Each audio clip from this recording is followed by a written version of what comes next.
welcome to our first virtual seminar, On the Ground with Prideview Group. We are filming live, and we are at Blue Room Gardens in Harrow, northwest London. It's a restaurant that's currently closed due to the pandemic, but is being put to an excellent alternative use. And that is fitting, as it will be a theme that will be discussed in today's event. We have been doing investor seminars for years, and to be honest, I really miss all those people that wound me up in the old days. I miss the hecklers, I miss the ones that shouted out, and I really miss those few attendees that used to fall asleep during my previous investor seminars. We hope to have you back in here soon. I also miss not being able to get tanked up at the pre-event drinks, but I have brought with me my own little hip flask, as you can see here, and all our cups are filled. And actually, thanks to the 10-minute delay, we've actually started working through it. So, hey ho. Cheers. Cheers, guys. My name is Nilesh Patel. I'm a principal at Prideview Group. I'm joined today by my fellow panelists, Jessel, Mark, and Pritesh. I have various roles, including advising investors on their portfolios, finance, and insurance needs. You may think in this pic that I'm playing a classic leg glance. However, this is actually my trademark cut shot down to third man. It did go for 4, though. Sorry for those of you who missed that cricket joke, but anyway, 2021 will be our biggest and best event yet, I promise. So, ground rule, mistakes will happen. We are live, we are webinar virgins, and we've already agreed amongst the panelists that the fall guy for the glitches today is going to be Priyesh Patel. He is an investment agent by day, but he doubles up as our in-house IT guy by night. And we gave him the responsibility of hosting this webinar today. And he's doing an okay job. I mean, if you think he's doing a good job, why don't you use the emoji reactions and let us know your feedback. Okay. Other rules. Anyone active on social media, please share your thoughts about our event today using our hashtag PrideviewLive. This will be an interactive event. We're going to keep you on your toes, or should I say your fingers. We have an online Q&A room. Hopefully there you'll be able to get any of your burning questions answered in real time by Vishal Patel, principal at Prideview Group, who is manning that line. So please check out that space on the right-hand side of your screen. Finally, there's a handout. We've posted this out to many of you. It's called 50 Lockdown Deals Since Brexit. We will be referring to this in the event today. You can download it by using the screen on the right-hand side of your browser, or you can look at the one you've got in your hands, I hope. And just as a clue, we'll be asking a poll question today where the answer will be contained within. React now. Who's still listening? I'd really appreciate a thumbs up or some smiles, people. It's been a tough day getting this event planned, but we're really happy a lot of you could still join us. Priyesh, I know we're on a short delay here, but please let me know. Am I talking to myself or am I getting some reactions? Some thumbs up? Yeah. Good. Thumbs down? Oh, they're going up. They're going up. Okay, fantastic. We really appreciate your patience. Obviously, you're stashed with cash and just looking for deals and you need that knowledge. Let's try a little poll. Hopefully, this should be popping up on your screens as we speak. What are you looking forward to doing the most once lockdown 2 ends? Is it a fancy meal with the other half? Getting back to work? Social distance from the family? Or paint the town red? As you can see, the image I've put there is from Super Saturday, which was when lockdown 1 ended. We don't condone that, but I do know what I'll be doing once lockdown ends. So, it looks like painting the town red is where we're going at the moment. Oh my, oh my. Oh, it's going up, painting the town red. Wow, there are some pretty frustrated people on their laptops as it seems, and we don't disagree with you. 50% of you are planning on painting the town red. Wow, okay. Just so you know, we actually know who answered those questions, and those 50% of you, I will be putting your details over to NHS Track and Trace if I find out you leave this event early, so stay tuned. Prideview Group aims to be the complete commercial property investment package. We have acquisitions, disposals, finance, management, insurance, and letting teams at our service, comprising an in-house team complemented by an array of external specialists. Having done circa 500 million deals since the Brexit vote, we are very well qualified to talk on the topic of commercial property investment.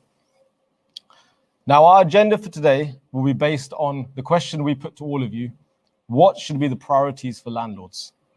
So this slide that you're seeing now will repeat throughout this event. We're absolutely delighted that over 500 people registered for this event, but knowing many of you would nevertheless probably bunk it off in order to have your afternoon naps, which is completely fine. We've all done it during lockdown. We thought, let's get these questions out of you when you register. So back to this slide. The focus is landlords, it's private investors. On all of these segments that you can see there today, we've been inundated with questions, and we've tried to structure this seminar to deal with as many as possible. We are going to deal with each segment in turn. I'm going to start with buying for income, given that almost 50% of you said landlords now should seriously be thinking about buying a property. And on that note, I'd like to introduce to you the man that delivers income like Domino's deliver pizza, Pritesh Patel. Thank you, Nilesh, for that wonderful introduction and for still putting this same picture up of me that I keep telling you not to put up for our seminars. Hi, everyone. I'm Prideview Patel, and I'm an Associate Director of Prideview Group, and I specialise in the investment and particularly income sector. As you can see, I have done many supermarket convenience stores deals over the years, and in the past 9 months, the team has been very busy with over 50 transactions having taken place. With interest rates at an all-time low, we have seen a lot of investors coming to us looking for income opportunities. We have seen a slight change with good interest in properties within the commuter areas on the outskirts of London.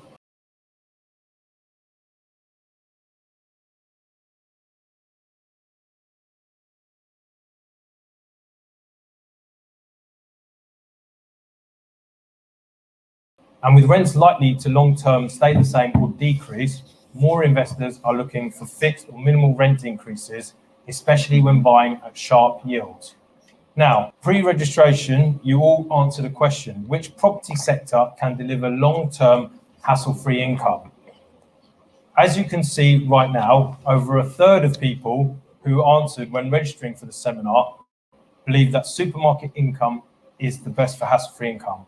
A fifth of you advised medical, and in a complete turnaround to years gone by, only 4% of you now believe that the high street can deliver long-term hassle-free income. As specialists in the supermarket sector, we have done over 20 supermarkets deals since COVID. Unsurprisingly, there has been very strong interest in this, as the only units that were open during the first lockdown were supermarkets. And despite the very strong competition for these assets in the wider market, we at Prideview have managed to source and acquire some fantastic deals for our clients. One area which we specialise in when it comes to supermarkets is new build forward commitments, with our relationships with many developers and agents. Two examples of this are shown here. One was a Co-op and Bright Horizons, both with 15-year leases and no breaks and fixed uplifts. We were able to purchase the freehold for £3 million, just below 6% gross in an affluent area of Buckinghamshire, which was surrounded by residential housing. The other deal on the right shown is a Sainsbury's-anchored, newly built commercial parade, again within the new development area on the outskirts of Milton Keynes. This was purchased for just over 6%, with the bulk of the income coming from the 15-year Sainsbury's. Both of these are examples of how purchasing forward commitments will provide much better value than trading units, because trading units currently are selling for around 4 or 5%. If those of you who are looking for slightly better yields and still want secure hassle-free income, we are generally looking at the likes of Iceland and Herons, which typically have higher yields than the Co-ops, Tesco's and Sainsbury's investments.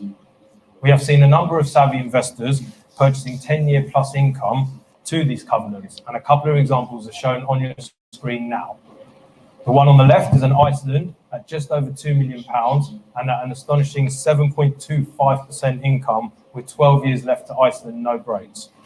The one on the right is Heron Foods.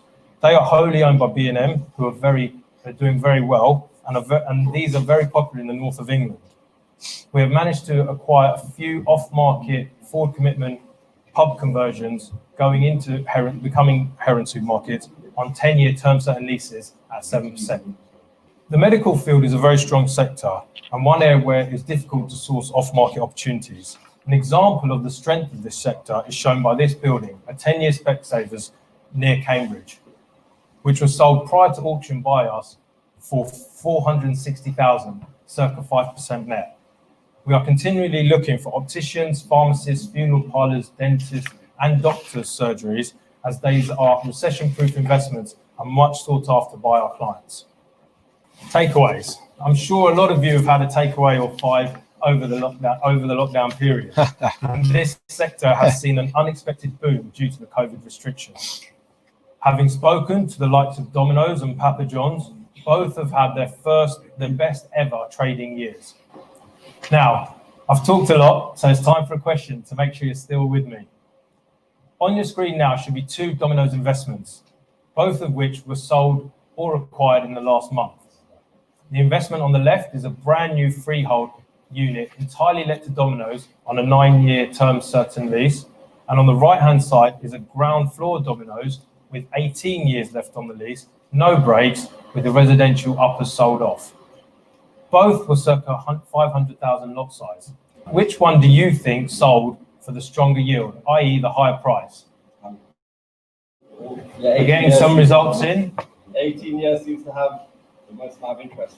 So what's the votes like? Well, yeah, about 50. Phone a friend. Okay, it looks like it's 50-50. So that means some of you are following our marketing and know the pricing already. Some of you are looking at your handouts, and others of you are thinking that the one with 18 years would be the one that sold at a stronger price. However, it was Southampton as a freehold unit with half the lease length that had over 50 interested parties when it went into auction and sold price for 535,000. That's under 5% gross.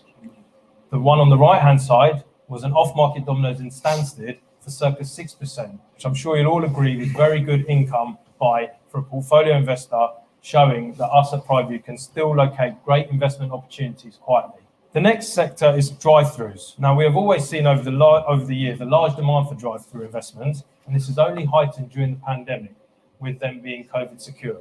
The likes of Starbucks and Costa are throughout the country expanding their drive-through presence, and we have managed to secure a couple recently. The one on the screen is an off-market Costa drive-through in Scarborough at circa 1.3 million, just under 6% gross. We also have another one under offer in Northwest England. We have plenty available at the moment, so if you are interested, then please do get in touch. And just to note that these were again purchased at good yields, being forward commitments. There are those of you who are looking for riskier, higher yielding income assets, but that still let to good covenants. We believe there are opportunities in those areas and have a couple of recent examples for you.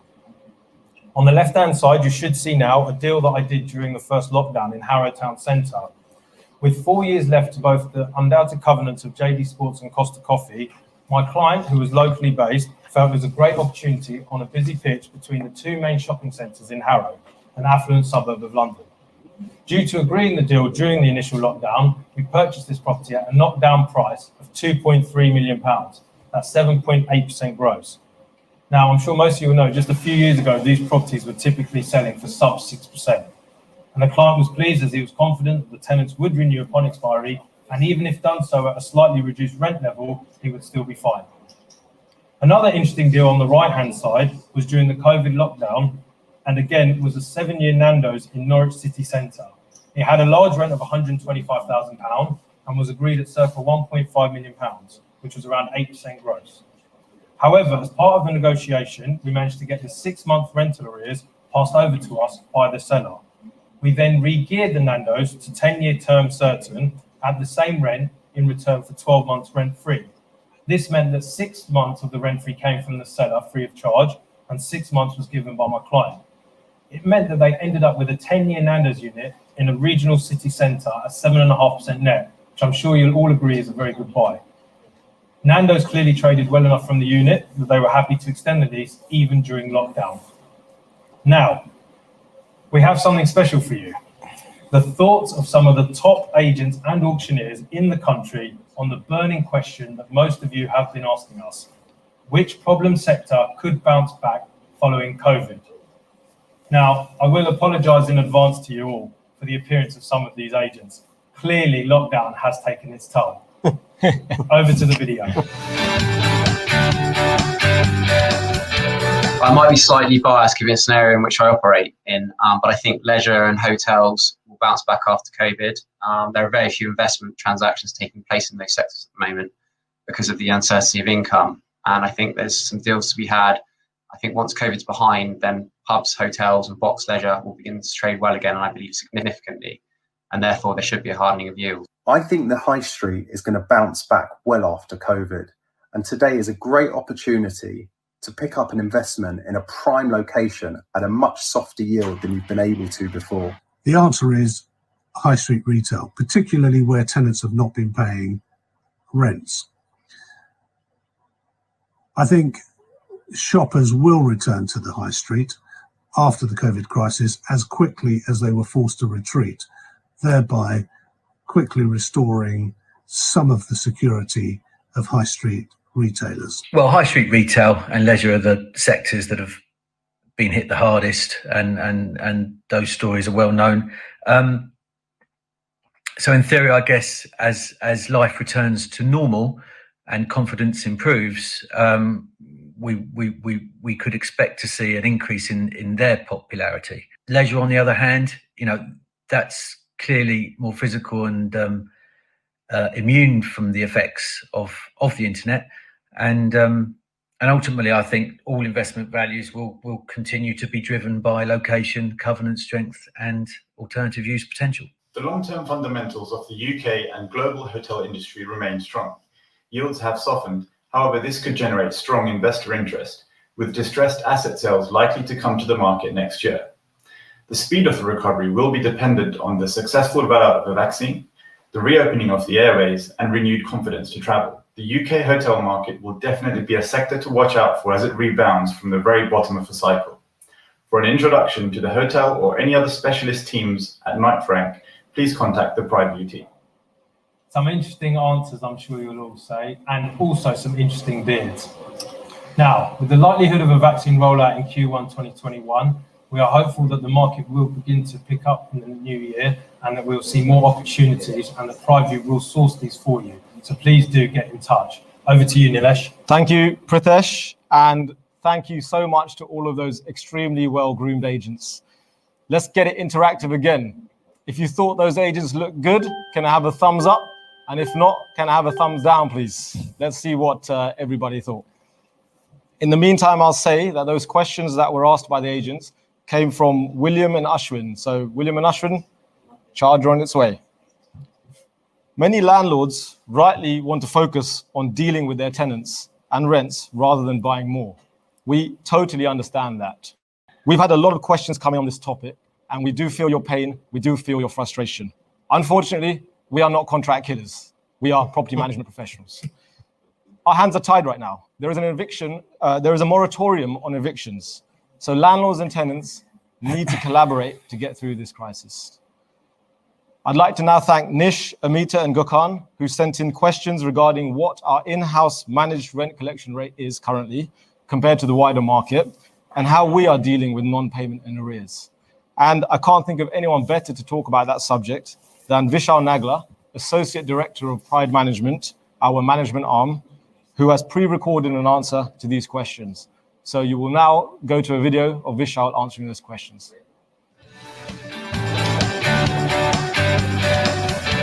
We at Pride Management have collected over 75% of our portfolio rent. That's company and client, compared to 25% market average. This comes down to the strong selection of assets we bring to our clients to purchase, and also our strong communication capabilities with tenants and landlords. There's no one size fits all. Every scenario is different. Every landlord is different. Every tenant is different. All the circumstances are different. We have a wide range within our portfolio, from independents to blue chips. We've had some outrageous requests from independents and even blue chips. But the key here is communication. We've communicated with our tenants, and likewise we've communicated with our landlords as well, to find a happy medium where it suits the tenant and the landlord, because we are in unprecedented times here. I can give you a couple of examples where blue chip companies have approached us and we've approached them, where they've asked to give rent concession, but we've gone back to them with a counter offer. Take out a break option, which was probably enforceable in 2 years, or even if it was a lease expiry, we've asked them to either extend or take out the break options and given them 3 months to 6 months rent free. And a lot of them have taken up with these offers because they realize that the 6 months where they can save on paying rent, that's good cash injection for them in terms of keeping the business afloat and not having any outlay. Other examples are where we've found a happy medium with independent tenants, where if they're in 6 months arrears, we'll say to them, you can pay this over the course of 6 months or a year, depending on the landlord's circumstances. Again, it's about finding the happy medium and communicating with your tenants and your landlords. Okay, thank you, Vishal, for that interesting answer to those burning questions. So, on to our agenda, and I hope you are finding this pie chart useful. After all, it does reflect the answers you provided. A number of you have highlighted finance as being a key issue right now, and that's quite right. Just to give you a bit of background before I talk about why finance is so important right now for landlords, in the wake of the 2008 banking crisis, there have already been a number of changes in this area. One, LTVs have dropped, meaning borrowers are not as exposed as they were 10 years ago. Two, loan terms have reduced. This means that a lot more expiries are imminent, either in the next year or the year after. Three, the mainstream banks have reduced their exposure to UK commercial property, and this has left a void in the last decade that has been filled by niche lenders, bridges, and peer-to-peer platforms. How these lenders react to the bad times that could lie ahead totally remains to be seen. So I'd like to now thank Hansraj, Boo, and charges on their way to the three of you. I would say the main challenges are the lending process is going to slow down. Lawyers are working from home, valuers are struggling to get access. I also can see already that lenders are being more fussy. Lawyers are fussy as well though, but lenders definitely being more fussy. They're refusing to lend on properties with arrears, for example. And to be honest with you, the days of having a one-size-fits-all lender for your portfolio are long gone. You need to try different lenders for different properties. Finally, LTVs may fall further. This is mainly because valuations now are coming in lower as valuers seek to protect themselves from all the uncertainty around us. This means that more equity is required when buying property investments or refinancing investments. That said, rates still remain ridiculously low. It's possible to get loans from as low as 2.5% over base. So if you're buying an asset yielding 6 to 6.5%, that will give a real nice boost to your return on equity. Our advice is act early, engage with your lenders if you have renewals coming up, communicate the strategy. Also, be prepared to put up more equity into any deal. Finally, work with brokers rather than directly with lenders.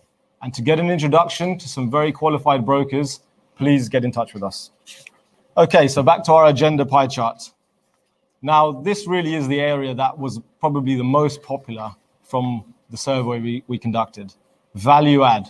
It's a very wide-ranging term, and for that reason, it has been extremely popular, with 47% of you saying landlords now need to focus on value add when it comes to buying properties, but also when it comes to the existing properties they already own. And on that note, over to our resident expert in this field, Mark Hoffman. Mark has 25 years of investment agency experience, is a chartered surveyor, and he's mentored over 1,000 students through the APC process. But the mentoring he's received at Prideview in his first year, well, that's a story for another day. Over to you, Mark. Thank you very much, Nilesh. Good afternoon. No pressure on the new boy then. So it's interesting to note that in our survey, the majority of respondents are looking to buy for value add. And I think it demonstrates that more and more investors are looking at capital growth rather than merely a steady return on income, which of course is the foundation of our business. Traditionally, one of the ways of adding value was through rental growth. However, it's clear that particularly on the high street, it is going to be some time before we see much of an increase in rents at review. And that's why RPI and CPI linked fixed uplifts have become so popular. Our philosophy when advising clients on value add opportunities is to disregard hope value. Hope value is too often factored into values by sellers when, in fact, this is pure speculation and certainly not guaranteed. We believe that the fundamentals of the deal must stack up in a worst case scenario, and if there's a potential to add value, then this is purely profit. High street retail and offices give investors the greatest opportunity to add value, but we would urge caution when considering value add opportunities.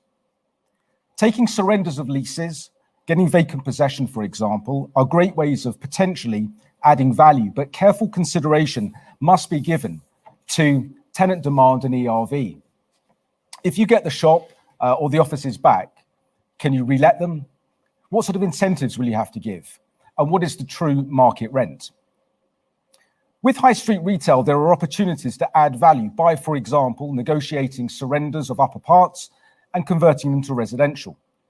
In a lot of cases, the upper parts are ancillary, and in some cases are unused. Retailers are looking for ways to reduce their rental liability, so it can work well for both the landlord and the tenant to give the tenant a reduced rent in order to get the upper parts back. Currently, we're paying close attention to the rents. There will undoubtedly be a rebasing of rents over the next 12 months, and that has to be factored in when negotiating lease regears. An attractive running yield today might not be quite so attractive next year when the lease expires and the tenant wants to renew at 50% of the passing rent. A good example of a recently completed acquisition was the CEX, an office in Royal Leamington Spa. This property comprised a ground floor retail unit and 3 floors of vacant residential, let on an overriding lease to CEX. There was also a small office building at the rear, let on a short lease to a local firm of solicitors. We were offered the deal off market and noted that the upper parts were unused. The office at the rear was let on a short lease, and we advised that, subject to planning, the building could be converted into residential.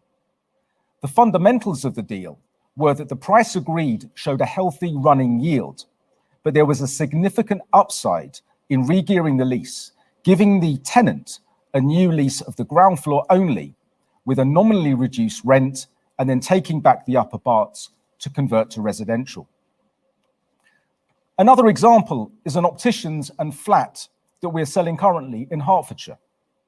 Again, this is let on an overriding lease to a strong covenant who have been in occupation for many years. The upper parts comprise a 3-bedroom maisonette, which is currently boarded up. We believe that there's an opportunity to re-gear the lease with the tenant, refurbish the flat, and sell or rent it out, particularly given its proximity to the main line station very close by. So the question was asked of me, has any particular type of property become more sought after following the new PD and use class rule? It is, of course, a little too early to tell what impact the changes to the use classes order and the PD changes have made on the high street. We also don't yet know whether the changes are permanent or temporary. You will, of course, be aware of the changes to the use classes order, which has introduced the E-class. We've seen a lot of demand from developers looking to buy commercial with a view to converting to residential, either via permitted development or full planning. This has, of course, been aided by the recent changes in stamp duty, which has given the housing market a well-needed boost. We've been particularly busy buying vacant pubs with large car parks, getting planning and then selling off to developers. There is demand from developers for sites with and without planning. Offices is an intriguing sector at the moment for value add. There remains a desire to acquire city centre offices to convert to residential, again via PD or full planning. Office investments are unstable at the moment, with so many people continuing to work from home wherever possible. Whilst we're confident that there will always be a need for offices, it's likely that there will be a need for a more flexible approach to lease lengths. The landscape for the City and West End offices in particular is changing. Very high rents, high service charges, and rates has caused a lot of large firms to consider the necessity for long leases. Zoom has, of course, been one of the big winners of the lockdown. And what this has proved is that meetings can be short and sweet, and so much time is actually wasted traveling to meetings. We see serviced offices as a major growth sector in the office sector. But again, we pay close attention to the rents and amenities that are being offered, such as car parking. So now we have a poll for you to participate in. And the question is, what value add opportunity would you consider at the moment? Option 1, shop and vacant upper parts on an overriding lease. Option 2, short lease to a strong retail covenant. Option 3, office with potential to convert to resi via PD. And option 4, a vacant pub with an alternative use. Please vote now. Excellent. Okay, so shop and vacant upper part seems to be leading the way, which is pretty much what we've been saying. So on that note, I shall hand you back to Nilesh to conclude. Thank you, Mark. That was really, really interesting. My vote would be option 1. So, cashing out. This is just a reminder that Prideview Group, we can help you realize cash for your assets, and quickly. People often think we only just buy, but for every buyer, there's a seller. What we offer is more than just your hybrid disposal service. It's actually tribrid. Try, because 1, we can work off market quickly and quietly. 2, because we can also take properties to the wider private treaty market with an array of marketing tools. And 3, because we work with all the top auction houses and can give properties that ballroom, or should I say online auction exposure that they may need to get sold.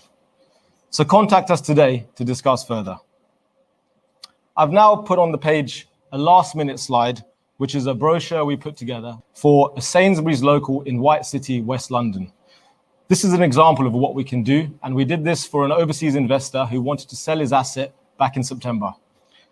It has 9 years term certain to Sainsbury's, and the quoted price was 2.1 million, which is 4.75% gross, which is not cheap.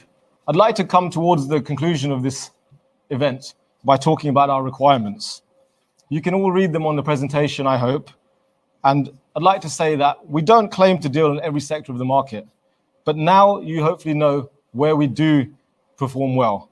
So please keep us in mind for any sales you have that relate to any of these sectors in particular. Also, remember, we can pay fees for introductions too. So whether you're an agent, a professional, or a landlord, please reach out and let's discuss further. So now's the fun bit. Thank you for paying attention during the main part of the event. We hope you found it informative and also entertaining. We have about 15 minutes left.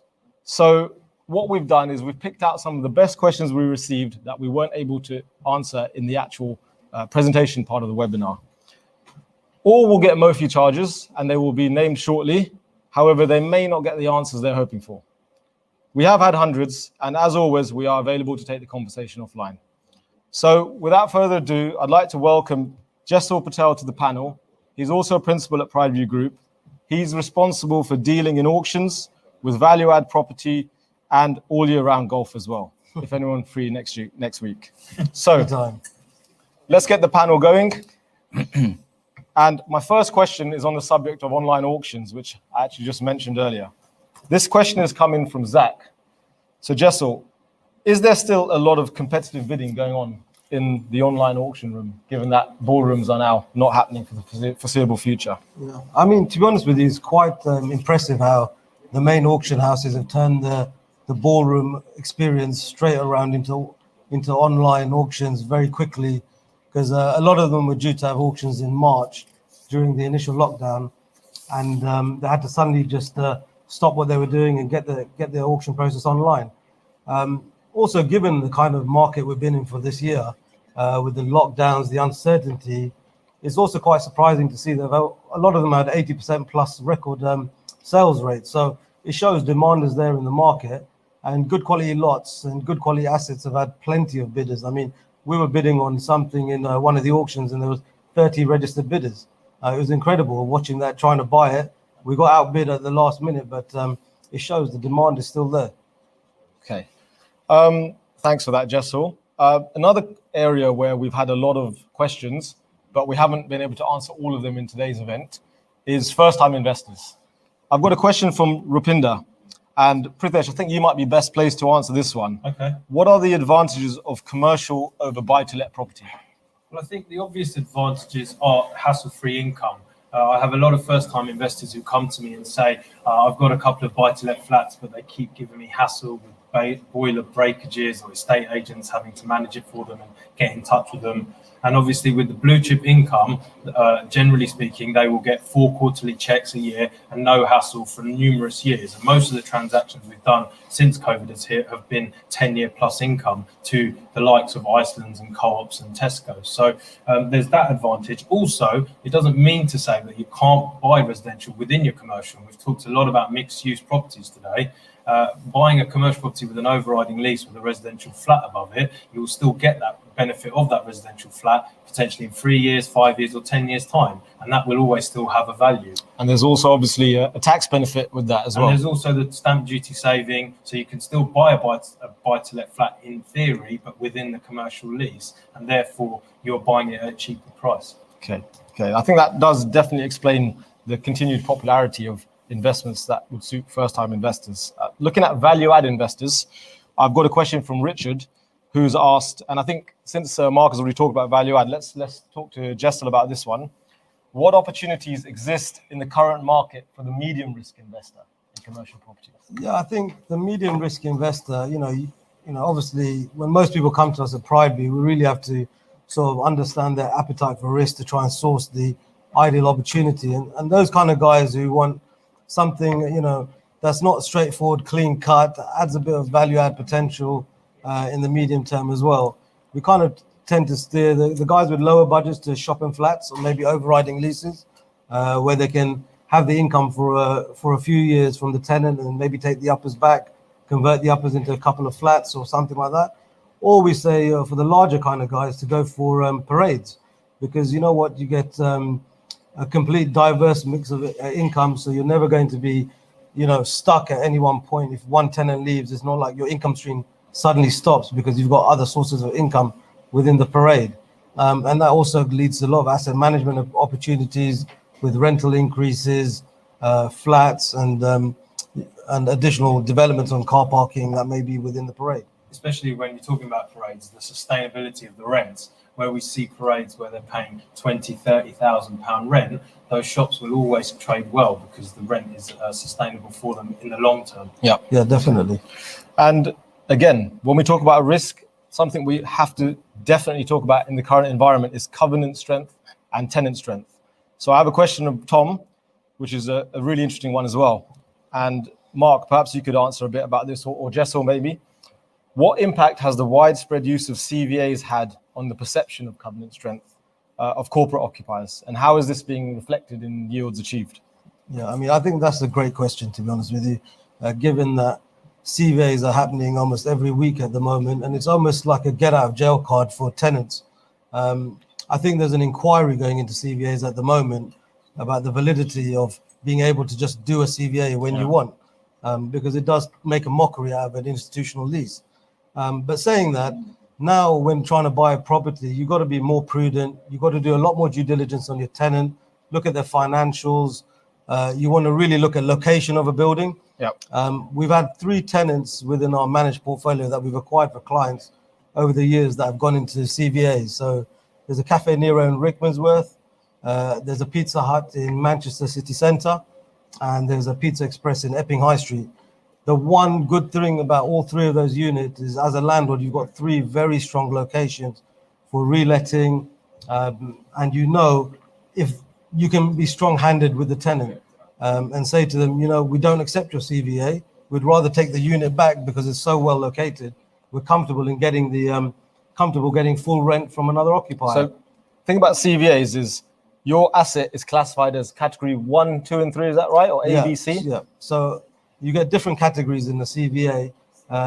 Some would mean that you're at the top, where your rent probably won't be affected, which is the case of Cafe Nero in Rickmansworth. So we've said, okay, fine, we'll let you stay on and pay the full market rent. But other people with Cafe Neros are going to be experiencing turnover-based rents, which I think are very, you know, I don't really think it works for a landlord to be a partner of his tenant in such a intricate way. With regards to the Pizza Express and the Pizza Hut, we've just the both tenants came in with low rents, and we've said to both tenants, please, you're happy to feel free to leave the building and give us the keys back, because we know we can rent those buildings for similar rents and very quickly. So I think this, I mean, Prithesh, this comes to this sort of, if a CVA happens, but you've invested in a property that's category 1, you are protected in many ways. Your rent is still protected. So actually you can invest in a property that's category 1, which at least you hope is category 1. And that means even if that whole company goes down, your property will still be paying rent. So really the game here is about finding properties that are category 1. So how do you go about doing that? I mean, the CVA is obviously one thing I would add on the CVAs is what we have experienced, or what we have seen, is a lot of the companies who are doing CVAs, generally speaking, are companies that were already failing, unfortunately, and the coronavirus has just basically quickened up their demise. I wouldn't say that, a lot of the ones that are doing it tactically, and I would say Cafe Nero is one of them, because their profits are still healthy. However, they've seen the opportunity to get rid of some of their less profitable units. It's difficult to ascertain which units exactly are unprofitable, but I think you have to look, as Jessel said, just into the strength of the tenant generally overall. And as always, location is key. And that is where, as Jessel has mentioned, 2 units, certainly the one in Manchester City Centre, if Peter Hut do want to leave, then there will always be other occupiers for it. I mean, there is one long-term benefit of CVAs, not benefit, but a shining light, is at least the high street will still have these units occupied and trading, rather than these units just becoming empty because the tenant's gone pop and no longer able to trade. So at least there'll still be activity on the high street. I think that's definitely a nice positive note. And speaking of high street, we have a question from amidst, who asks, what will the high street look like post-COVID? So I mean, look, the high street is always going to be there, but the impact of COVID has meant that there's going to be, as we've discussed earlier, a rebasing of rents. Unfortunately, some well-known brands will no longer be in existence, but those strong retailers will continue to be there, and we see that an encouraging position going forward. Yeah, and I think it has to be noted that there are still a lot of retailers out there still actually taking on new leases or extending leases, as we've discussed. A lot of them do see coronavirus as obviously a very big problem, but they do see the future of being fine. So that is why they're still willing to commit to units and pay big fit-out costs as well as good rents. Okay, fine. One more question related to the high street, about independent tenants. And Mark, maybe you can help with this one. So Rohit has asked, how do you ensure when selecting an independent tenant that they will remain for the long term? Well, look, it's lovely to have a crystal ball to know that an independent tenant is going to be successful. And of course, we don't know that, but we look for the security that is offered by the tenant. So rent deposits, personal guarantees, etc. We look at the business plan. We look at the model. We look at how long the business has been established. We look at the rents that are being paid. Are they sustainable? Are they internet proof?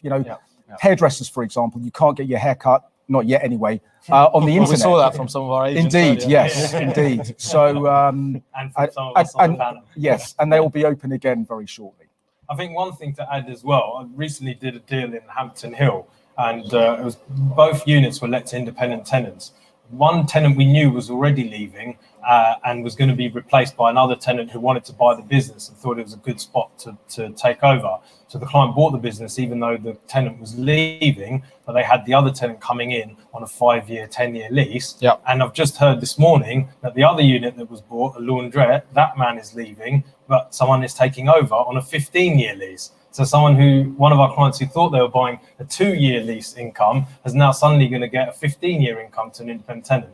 I think it shows that independents are there, they're out there, they want a successful business. And I think if the location is right and the footfall is right, then they always think that they will succeed. And there will always be someone to take over that potential unit.